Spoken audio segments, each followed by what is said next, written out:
कि हाँ बड़ी पार्टी दिख रही है भाई, बड़ा पैसे वाला है, इसकी बड़ी अप्रोच है, तो क्यों ना इससे दोस्ती गांठ ले। और केवल उसके पीछे क्या होता है, स्वार्थ होता है। मंत्री जी आएंगे कल गांव में, हाँ 2-4 बार नमस्ते कर लें, चेहरा दिख गया था कि नहीं ठीक सा, कि जब वो लेटर लेकर के जाएंगे ना उसके पास, तो जो है हमारी वो लेटर जो है वो हाथ में पकड़ ले, हाँ देख लिया काम हो जाएगा, उसने पीए को नोट करवा दिया। सिर्फ और सिर्फ केवल इस बात के लिए हम दूसरों से संबंध बनाते हैं कि हमारा काम बन जाए। दूसरे प्रकार के लोग वो हैं। और तीसरे प्रकार के वो लोग हैं जो कभी भी अपने जीवन में अपने स्वार्थों को देख करके किसी के साथ जो है कोई रिश्ता नहीं बनाते, किसी की जो है पीठ में छुरी नहीं घोंपते, किसी को धोखा नहीं देते, अपने सिद्धांतों से कभी समझौता करके नहीं चलते। ऐसे वो तीसरे प्रकार के लोग होते हैं और ऐसा ही हमें बनना है। ये जो शिक्षा, ये परीक्षा आपको यही सिखाती है। आज हम चाहे इंजीनियर बन जाए, चाहे हम डॉक्टर बन जाए, चाहे हम साइंटिस्ट बन जाए, हम अच्छे शिक्षक बन जाए, अच्छे व्यापारी बन जाए, कुछ भी बन जाए, अगर हम अच्छे इंसान नहीं हैं तो हम कुछ भी नहीं हैं, हम बिल्कुल जीरो हैं। तो सबसे बड़ी जो शिक्षा हमें लेनी है वो यही लेनी है।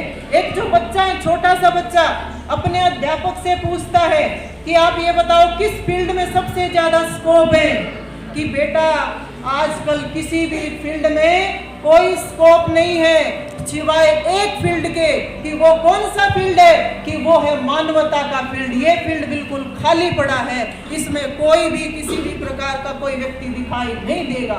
तो आज हमारे जीवन का लक्ष्य जो है वो मानवता का होना चाहिए। सबसे आवश्यक यही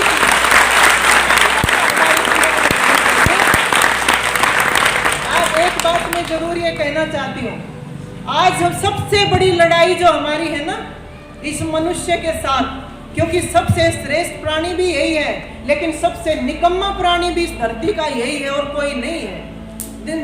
निकम्मा इस रूप में ही है क्योंकि परमात्मा ने बुद्धि दी है, कर्म करने में इसको स्वतंत्र कर दिया है, लेकिन जब इस बुद्धि का दुरुपयोग किया जाता है तो वो सबसे निकम्मा ही बन जाता है। सबसे ज्यादा प्रकृति का दोहन अगर कोई करता है तो ये मनुष्य ही करता है, और केवल अपने स्वार्थों की पूर्ति के लिए, अपने भोग और ऐश्वर्य के लिए वो जो है प्रकृति के साथ इस प्रकार की ज्यादती करता है। 2 शब्द जुड़े हुए, इनको ध्यान से सुन लेना बहनों। आज के टाइम सबसे ज्यादा ज्वलंत समस्या हमारे सामने यही खड़ी है, और इन 2 बातों से ही पूरा देश जो उबल रहा है। एक है जाति और एक है धर्म। इस बात को हमें समझना चाहिए। अब मैं यहाँ कहूँ, कितनी सारी लड़कियां यहाँ बैठी, किसी के चेहरे पे ये नहीं लिखा है कि ये ब्राह्मण के घर में पैदा हुई है, ये जाट के घर में पैदा हुई है, ये दलित के घर में पैदा हुई, नहीं, बिल्कुल भी नहीं दिखता। अरे मनुष्य की जाति क्या है? मनुष्य की जाति तो मनुष्य ही है, या तो पशु है या पक्षी है या मनुष्य है। और आप इस बात को अच्छे से क्यों ना समझ लें? आप जा रहे हैं रोड पे, किसी का एक्सीडेंट हो जाता है, सीरियस एक्सीडेंट हो जाता है, आप उसको वहीं छोड़ देंगे, आप उसको जो है हॉस्पिटल में लेकर के जाएंगे, कैजुअलिटी हो जाती है, डॉक्टर कहेंगे खून बहुत ज्यादा बह गया है, घर वालों को भी बुला लिया है। अब ये देखेंगे उस मरीज को सबसे पहले तो इस रूप में जांचा जाएगा, खून ज्यादा निकल गया है, टेस्ट किया जाएगा कि इसका ब्लड ग्रुप क्या है, यही तो देखेंगे ना। अब ये देखेंगे ब्लड ग्रुप ये है, तो आप ये बताओ, उनके घर वाले आ जाते हैं, भाई आ जाता, बहन आ जाती है, माँ बाप सब आ जाते हैं, सबका ब्लड ग्रुप किसी के साथ भी मैच नहीं करता, और आप उसको उठा करके लेके गए हैं, आपका ब्लड ग्रुप मैच कर जाता है, तो आप क्या उससे ये पूछेंगे कि पहले मैं ये पता करूं कि ये मेरी जाति का है कि नहीं है? ये नहीं पूछेंगे आप खून देंगे उनको। खून का रिश्ता जो सबका बना रखा, सबकी नसों में यही खून दौड़ रहा है, लेकिन जाति जाति में बढ़ करके मनुष्य समाज ने अपने आप को बिल्कुल विकृत कर दिया। ये परमात्मा का दिया हुआ नहीं है। परमात्मा ने तो वर्ण के अनुसार कि हाँ वर्ण है, चुनाव करो, जिसको जिस फील्ड में जाना है स्वतंत्र है, क्योंकि परमात्मा ने सबको कोई ना कोई प्रतिभा जो है व्यक्ति के अंदर डाली ही है। और प्रतिभा क्या, मनुष्य का शरीर मिला है तो प्रतिभाओं की कमी नहीं होती है। ये तो शरीर जो है खुद में एक बहुत बड़ा वरदान है।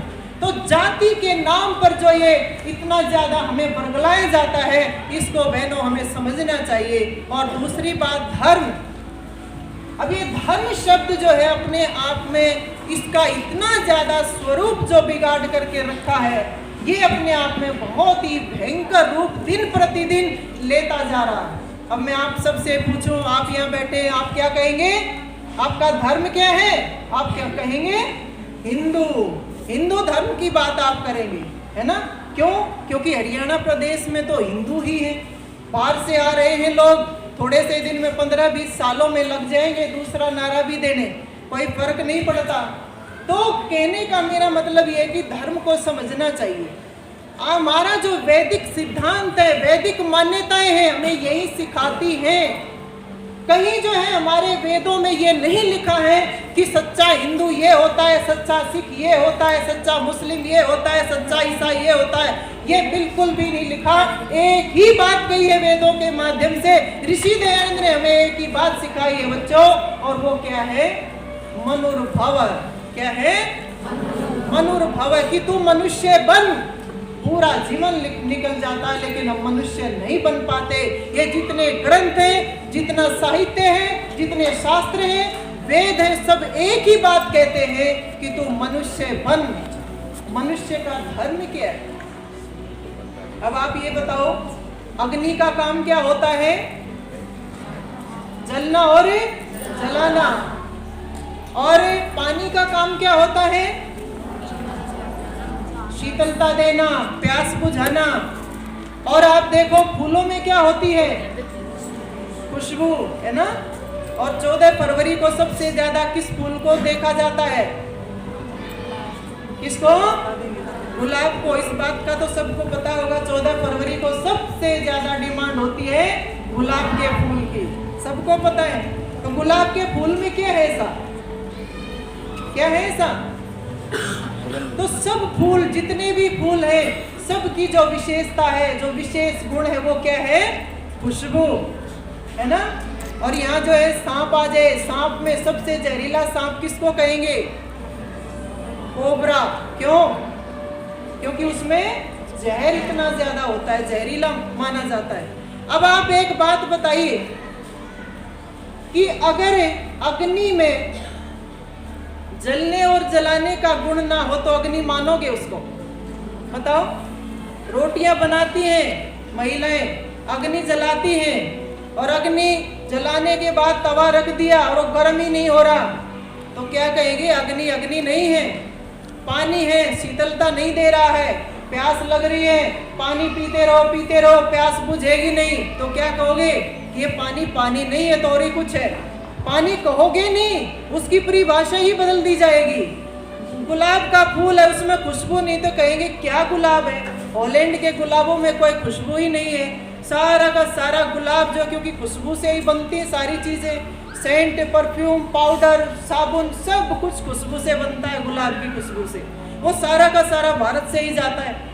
और जो है सांप है, सांप की पहचान, कोबरा सांप से सब डरते हैं, और सांप आ जाए कहेंगे इतना जहरीला नहीं जितना कोबरा सांप है। और कोबरा सांप की शक्ल तो ऐसी हो जैसे कोबरा है, लेकिन वो जहर का काम, वो जो जहर है उसका वो काम ही नहीं कर रहा, तो कहेंगे छोड़ो ये कोई कोबरा नहीं।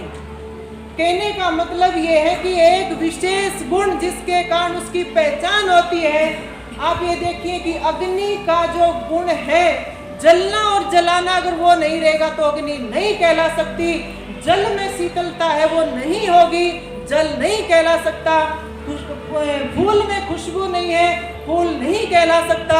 अगर उस कोबरा सांप में जहर नहीं है, वो कोबरा नहीं कहला सकता, क्योंकि ये सारे गुण उनके क्या हैं? उनके धर्म है। अगर उनको छोड़ दिया जाए, उनके अस्तित्व को हटा दिया जाए, उनके पास कुछ भी नहीं बचता। ठीक इसी प्रकार से अगर मनुष्य के अंदर उसका धर्म, उसके गुण जो है जो जिससे उनका अस्तित्व है, वो मानवता अगर उसके अंदर नहीं है तो वो मनुष्य मनुष्य नहीं कहला सकता। और आप इस बात को हमेशा ध्यान रखना कि एक ही कर्म योनि है मनुष्य। ये कहते 84 लाख योनियां हैं कि आप देखिए मनुष्य ही कर्म करता है और कोई प्राणी कर्म नहीं करता। तो ये देखिए मनुष्य कितना खतरनाक रूप धारण कर लेता है कि मनुष्य ही ऐसे कर्म करता है कि वो शेर बन जाए, मनुष्य ऐसे कर्म करता है कि वो कुत्ता बन जाए, और मनुष्य ऐसे कर्म करता है कि वो गधा बन जाए, और मनुष्य के शरीर में रह करके ही हम ऐसे कर्म करते हैं कि वो गंदी नाली का कीड़ा बन जाए। इसीलिए मनुष्य को बार बार समझाने की आवश्यकता पड़ती है, उसको सिखाने की आवश्यकता पड़ती है। तो मनुष्य के अंदर मानवता हमारे जो है अंदर फूट करके भरनी चाहिए। जितने भी मानवीय गुण हैं सब जानते हैं। कहीं कोई किसी के साथ गलत होता हुआ देखता है, कोई बोल नहीं रहा, तो क्या कहेंगे कि इसके अंदर इतनी भी इंसानियत नहीं है कि इसकी मदद कर दे, इसके अंदर इतनी भी इंसानियत नहीं है कि अपने माँ बाप को समझा ले, इतनी भी इंसानियत नहीं है माँ बाप की सेवा कर दे, अरे इसके अंदर इतनी भी इंसानियत नहीं है कि खुद तो इतनी बड़ी बड़ी कोठियों में बैठा है और भाई जो है झोपड़ी में रहता है, इसके अंदर इतनी भी इंसानियत नहीं है, अपने बच्चों को तो पता नहीं कहाँ से कहाँ भेज दिया, लेकिन जो है भाई के बच्चे ऐसे ही ठोकरों में घूम रहे हैं। तो ये सारी बातें इंसानियत की बातें आती हैं। तो जहाँ भी जैसा ये लगता है कि हाँ इससे लोगों का भला होना है, दूसरों का परोपकार होना है, दूसरों के जो है मदद करनी है, दूसरों के काम आना है, ये सारे के सारे मानवीय गुण हैं बहनों, इन्हीं को हमें सीखना है। और ये आते कैसे हैं? आप देखिए परमात्मा ने 3 ही साधन दिए कर्म करने के, मन, वाणी और शरीर। और इसके माध्यम से एक है अंदर ये अंत में ये बात कह के मैं अपनी वाणी को विराम दूंगी, समय ज्यादा। सबसे इम्पोर्टेंट जो पार्ट है हमारे अंदर, वैसे तो सारे इम्पोर्टेंट है, लेकिन एक है जिसको हम चित्त कहते हैं। चित्त जो पार्ट है कि हम कैसे अच्छे इंसान बने। अब ये चित्त कहाँ से बना? ये जो है चित्त से ही हमारी एक चिप बनाई गई, चित्त से ही। और चित्त जो है ये अंतःकरण का ही एक पार्ट है। जैसे मन है, बुद्धि है, और जो है चित्त है और अहंकार है। और ये अहंकार ये नहीं है जैसे कहे कि हाँ इसको बड़ा घमंड हो गया, ये अहंकार नहीं। अहंकार की मैं का भाव कि मैं शरीर हूँ कि मैं आत्मा हूँ, ये नहीं।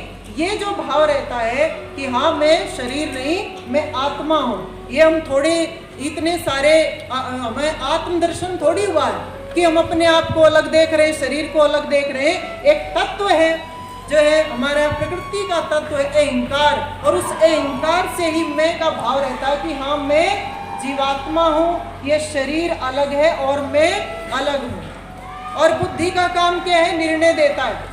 अब मन करेगा, छत पे चढ़ गए 3री मंजिल पे, और मन में आएगा, मन करता है यहाँ से छलांग लगा दूं, तो बुद्धि क्या कहेगी? पागल हो रखी है क्या? नीचे पड़ेगी, कचूमर निकलेगा। बुद्धि निर्णय देती है। और एक जो चौथा जो पार्ट है ना, जिसको चित्त कहते हैं। अब ये चित्त क्या है? आप सब ने पता होगा, मेमोरी कार्ड है ना। और उस मेमोरी कार्ड का क्या जो है फंक्शन होता है? उस मेमोरी कार्ड में आप मैटर डालते हो, और उस मैटर में जो है कैसा आप जैसे भी इंटरेस्ट होगा ना, आपका जैसा भी इंटरेस्ट होगा, जैसा भी आप काम करते हो, कैसा काम करते हो, जैसी भी रुचि होती है ना जिसकी भी, वो ऐसा ही मैटर उसके अंदर डाल देता है। ऐसी वीडियो डालेगा, ऐसे ही फोटो डालेगा। अब आपके जो भाई लोग हैं ना, बड़े भाई होंगे, सबके पास फोन होगा। अब देखो ना आजकल कितनी बुरी स्थिति हो रही, सबके भाई हैं, सबके पास मोबाइल है, सबको जो है पैटर्न लॉक लगा हुआ है, पासवर्ड है उनके। हिम्मत नहीं है कि किसी को, ना माँ बाप हाथ लगा सकता उनके फोन के, और ना कोई बहन, उसको बहन को तो चाटा लगाएगा, और माँ बाप को बेचारों को पता ही नहीं। अरे ऐसा क्या इसमें जो एटम बम छिपा रखा है तूने? दिखा देना सबको कि अंदर क्या भर रखा है, लेकिन दिखा नहीं सकता। क्यों? क्योंकि मैटर ऐसा भर रखा, ऑब्जेक्शनेबल आप देख ही नहीं सकते। और उसमें कोई सुभाष चंद्र बोस, भगत सिंह के फोटो थोड़ी होंगे, उसमें तो नंगी तस्वीरें मिलेंगी, गलत गलत वीडियो मिलेंगी, उनको देखते हैं और उन्हीं से अपने जो जो इस तरह के संस्कार खराब होते हैं। भाई अग्निदेव जी बहुत सुंदर बोलते हैं। और जो अंदर की जो बीमारी है ना, अंदर की जो गंदगी भरी पड़ी है, उससे जो किस प्रकार से आज का युवा खोखला होता जा रहा है, उसके ऊपर किसी का ध्यान जाता ही नहीं है। और ये केवल जो है लड़कों की बात थोड़ी है, लड़कियों की भी यही हालत है। ठीक है, +2 तक तो माँ बाप के कंट्रोल में रहेंगे, लेकिन बाहर तो फोन दे देंगे घर वाले। हाँ कि बेटी को फोन चाहिए। अब बेटी क्या देखती है, क्या उसके अंदर भर रखा है, कोई कह नहीं सकता। तो जैसा जैसा हमारी इंटरेस्ट होता है, जैसी रुचि होती है, ऐसा ही मैटर जो है भर लेते हैं। लेकिन खाली ये कभी भी मत मान के चलना कि ये मैटर केवल मोबाइल के मेमोरी कार्ड में ही भरा जा रहा है, ऐसा नहीं है। ये आपका जो एक मेमोरी कार्ड परमात्मा ने बना रखा है, उस मेमोरी कार्ड में वो सारी की सारी चीजें जा रही हैं। आप फोन से भले ही डर के मारे, फोन से भले ही डर के मारे उस मैटर को डिलीट कर सकते हो, लेकिन उस मेमोरी कार्ड में जो अंदर है, अंदर के मेमोरी कार्ड में जो मैटर चला गया है, वो कभी भी डिलीट नहीं हो सकता। सुबह नाश्ता करके आए होंगे सभी, है ना? अब नाश्ता कर लिया, खा लिया, खत्म, लेकिन मेमोरी कार्ड में सारे निशान हैं। अब मैं कहूंगी नाश्ता किया था, क्या किया था? आंख बंद करके देखो, जहां पर नाश्ता किया था वो जगह भी दिखेगी, जो नाश्ते में खाया था वो भी दिखेगा, और जिसने बनाया था वो भी दिखेगा। सब कुछ दिखाई देता है, और ये अमिट है, ये मिट नहीं सकता है। क्यों? क्योंकि ये तरंग जो है आपकी उसके मेमोरी कार्ड में जा चुकी है। अब आप एक बात हमेशा ध्यान रखना मेरी बहनों, हम चाहे किसी से भी छिपा करके कितना भी गलत काम क्यों ना कर ले, कि कैमरा लगा है, CCTV कैमरा, नीचे लिखा है सावधान, आप कैमरे की निगरानी में हैं, लेकिन इसकी तो अपनी एक रेंज है। ठीक है, इस कैंपस में आप कुछ नहीं कर सकते क्योंकि पता है कैमरा लगा है, लेकिन जब गेट के बाहर निकल जाओगे आपको पता है ये कैमरा यहाँ तक काम नहीं करता, परंतु अंदर का जो कैमरा परमात्मा ने जो फिट कर रखा है उस मेमोरी कार्ड में, वो कैमरा ऐसा है, आप बाथरूम में भी अगर चले जाएंगे तो भी वो पीछा नहीं छोड़ेगा। भले ही किसी और को ना पता हो, लेकिन आपको तो पता है कि आपके मेमोरी कार्ड में क्या मैटर जा चुका है, और वो मैटर ही है, वो उभरेगा, आप उसको रोक नहीं सकते, वो उभरेगा। जो इनपुट है वही आउटपुट है, जो भरा है वही निकलेगा, और उस निकलने से ही हमारा जो चरित्र, हमारा व्यक्तित्व, हमारी आदतें, सब कुछ जो है हमारे उन्हें चित्त के मैटर से ही बनती है। क्योंकि वो चित्त का मैटर पता है क्या कहते हैं उसको? उस मेमोरी कार्ड के मैटर को ही संस्कार कहते हैं। ये कहते हैं ना, संस्कार नहीं, संस्कार है लेकिन गलत संस्कार है। संस्कार हमें अच्छे बनने हैं। जो चीज ये लगती है कि हम कुछ देख रहे हैं, और वो देखते समय हम इधर देख रहे हैं, उधर देख रहे हैं, दाएं देख रहे हैं, बाएं देख रहे हैं, इसका मतलब क्या है कि हम कोई ना कोई गलत चीज देख रहे हैं, और वो जा रहा है, अंदर जा रहा है, तो वो निकलेगा ही निकलेगा, विस्फोट होगा ही होगा।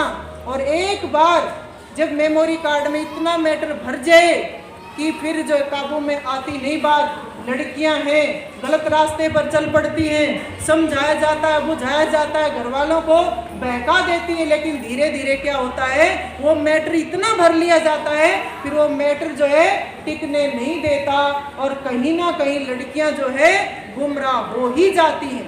तो सावधान कहाँ रहना है कि हमें अपने उस मेमोरी कार्ड में गलत मैटर नहीं जाने देना।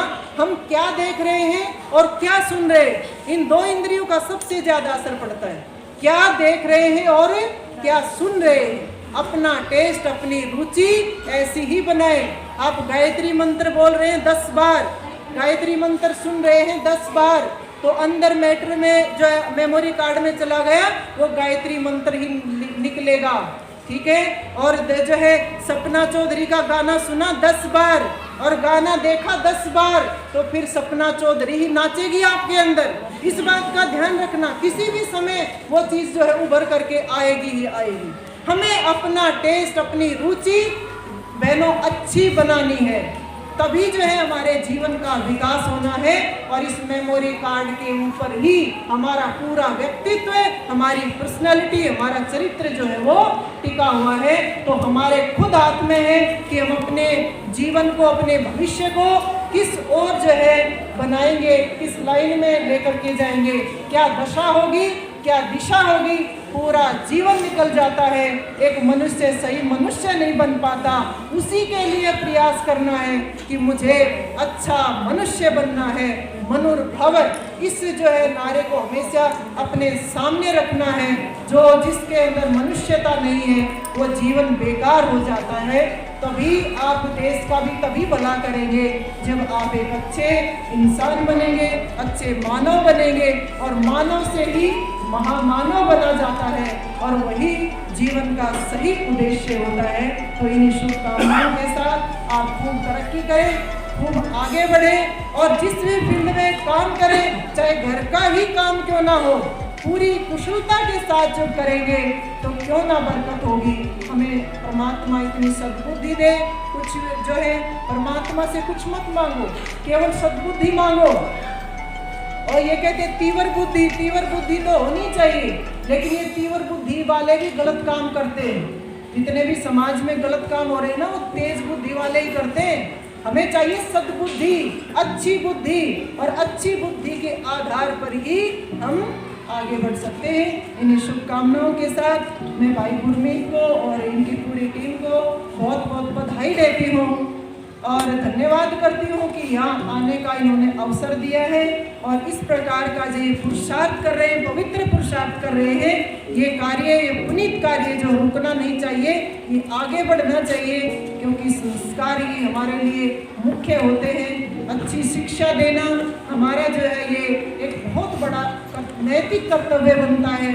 हम किसी को कपड़े दे दें, जो पैसे दे दें, वैसी मदद करें, ये एक दिन खत्म हो सकते हैं। लेकिन किसी को अगर शिक्षा मिल जाती है, अच्छी शिक्षा मिल जाती है, तो उसका जीवन संवर जाता है। इन्हीं शुभकामनाओं के साथ आप सबका बहुत बहुत धन्यवाद। सबको नमस्कार।